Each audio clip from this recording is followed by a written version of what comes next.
Good morning. These are your BYU-Idaho radio morning headlines for Thursday, January 8th, 2025. Thanks for listening. I'm Jack Esplin.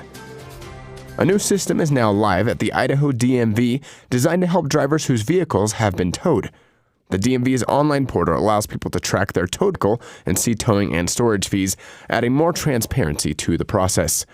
The system applies to abandoned vehicles or those towed at the direction of law enforcement. It was created following the passage of House Bill 174, signed into law by Governor Brad Little. And the law improves communication between law enforcement, towing companies, lenders, and the Idaho Transportation Department. According to eastidahonews.com, more than 45 vehicles have been entered into the system since the law took effect. The department processes notifications within 24 business hours, and the faster drivers are notified, the more control they have over costs. E-notifications are the quickest option, while others will receive notice by mail. BYU-Idaho has announced a new academic vice president who will begin serving in his new role at the end of the winter semester. Greg Roach has served as the assistant academic vice president for instruction, and before that, he taught in the mechanical engineering department where he served as the chair and as the dean of the College of Physical Sciences and Engineering. He takes over for John Linford, who will retire on April 12th after 2 decades of service to the university. He served as the academic vice president since 2021 and previously served as the online vice president.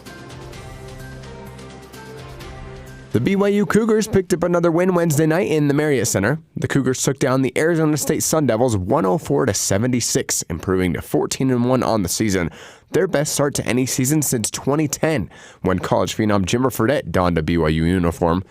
Senior guard Rich Saunders led the way for BYU, scoring a career-high 31 points on 6 of 8 from three-point range, and sophomore guard Robert Wright III and freshman sensation A.J. DeBonsa combined for another 50 points, and the Cougars only trailed for a total of 57 seconds in the opening minutes. BYU is currently ranked 9th in the country and will next face the Utah Utes in Salt Lake City on Saturday, January 10th, with tip-off set for 8 p.m.